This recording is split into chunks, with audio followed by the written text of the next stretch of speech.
on se retrouve pour notre aventure au Cambodge. Donc après la Thaïlande, c'est parti pour le Cambodge.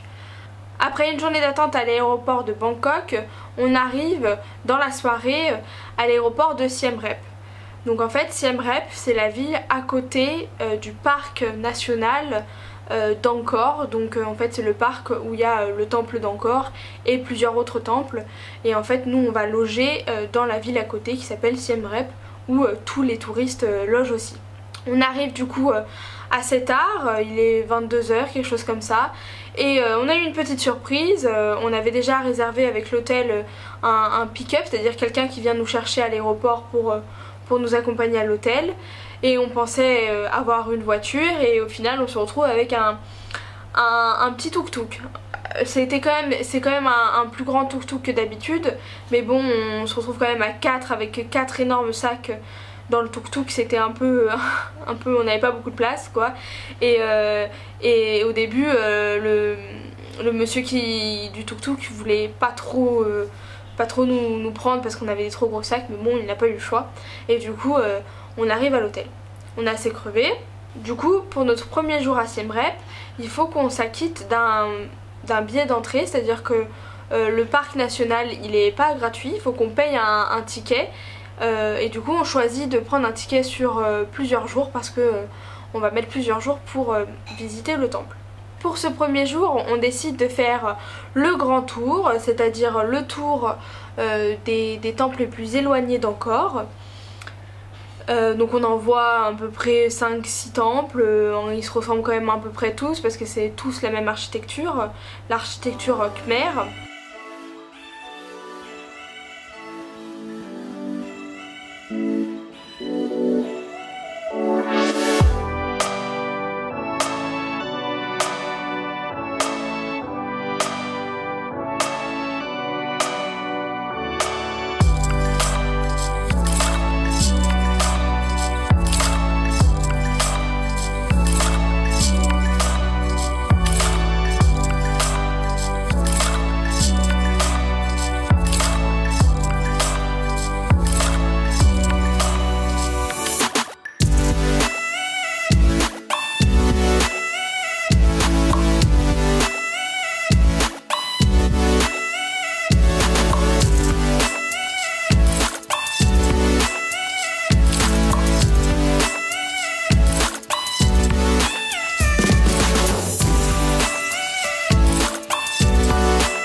Pour notre deuxième jour au Cambodge, on décide de faire le petit tour, donc le plus important. On commence très tôt le matin, on se réveille à 5 h pour pouvoir voir le lever du soleil. Donc on est avec beaucoup de touristes, hein, sans vous le cacher, il y a énormément de touristes qui viennent aussi le matin très tôt pour pouvoir admirer le lever du soleil sur le temple d'Angkor. Donc le temple le plus important, hein, celui que tout le monde connaît. Mais malheureusement la chance n'était pas avec nous. Il y avait quand même beaucoup de nuages ce jour-là, donc on n'a pas eu un lever de soleil très majestueux. Mais bon, c'était quand même très sympathique. Donc on a fait toute la visite du temple, hein. C'est quand même un temple qui est assez grand, je pense, enfin c'est le plus grand temple du parc. Et on a fini aussi, on a pu monter tout en haut du temple pour pouvoir admirer un panorama à 360 sur tous les alentours, parce qu'en fait c'est un peu une jungle. Enfin c'est assez impressionnant, ça change beaucoup de climat pour comparer à la Thaïlande. C'est c'est beaucoup plus vert. Et donc après ça on continue, on fait plusieurs autres petits temples. Et aussi le deuxième grand temple très connu et très prisé des touristes, c'est le temple où a été tournée certaines scènes du film Lara Croft. Donc en fait c'est un temple qui se distingue vachement des autres je trouve, parce que il y a beaucoup de lianes, il y a des arbres qui poussent sur les murs. c'est assez impressionnant, enfin c'est la nature qui reprend ses droits comme on pourrait dire, ça fait quelques centaines d'années hein, que ça a été découvert et en fait c'était déjà en train de se faire manger par la nature, enfin c'est magnifique. Et donc notre deuxième jour de visite à Angkor s'achève sur ce temple magnifique qui est très différent des autres. Ensuite pour notre troisième jour à Angkor on commence à fatiguer parce que mine de rien on a fait 2 jours de très grosses visites. Du coup on décide d'aller se balader vers un village flottant. Donc on décide de prendre un tuk-tuk pour à peu près 1 heure et on se rend vers un embarcadère où on doit s'acquitter d'un montant qui nous semble quand même énorme, c'est-à-dire 20 $ par personne parce que oui, en fait au Cambodge ils ont une monnaie locale, le kyat je crois que ça se dit comme ça, ils ont une monnaie locale, seulement tous les touristes doivent payer en dollars US hein, parce qu'ils veulent pas qu'on utilise, enfin c'est un peu compliqué parce que quand on est au restaurant, admettons qu'on paye quelque chose, ils vont nous rendre la monnaie en dollars mais les centimes, ils n'utilisent pas les centimes de dollars, ils vont utiliser les centimes de kyat, enfin ils nous rendent en 2 monnaies, donc c'est assez compliqué à comprendre mais bon voilà.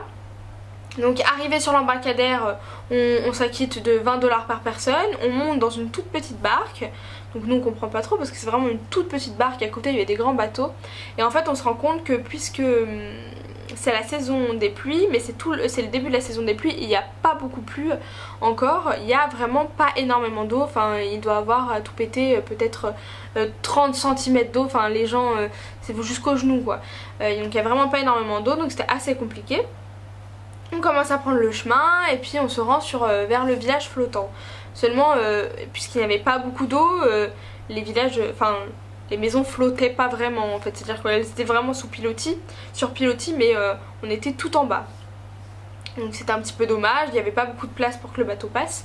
Et après on atterrit sur un espèce de lac, donc ça fait penser à, comme on a pu voir précédemment dans notre petit road trip, ça nous a fait penser au lac Inle en Birmanie, mais c'était quand même très différent. Donc on fait un petit tour sur le lac et le chauffeur décide de nous poser vers un restaurant, et en fait sur ce restaurant il nous oblige un peu à consommer, sauf que nous on n'avait absolument pas faim, mais bon voilà.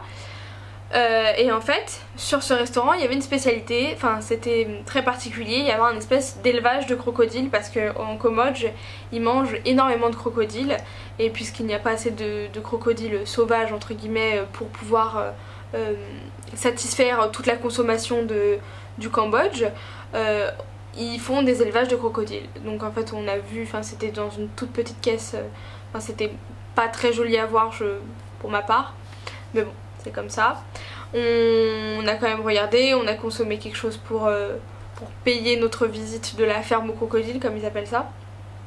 Et après on a repris la route pour le retour. Sauf que ça nous a paru très court parce qu'au début le monsieur à l'embarcadère nous a dit que c'était une balade de 2 heures, 2 heures et demie. Sauf qu'en tout et pour tout, notre balade aller-retour a duré 45 minutes. Donc on a un petit peu fait nos touristes chiants, on est allé râler vers le monsieur de l'embarcadère, sauf qu'il n'a bien sûr rien voulu entendre. Et du coup bah malheureusement on s'est un petit peu fait arnaquer parce qu'on a payé très cher pour une balade de 45 minutes. Mais bon, c'est les règles du jeu, c'est comme ça, il fallait bien que ça arrive à un moment hein.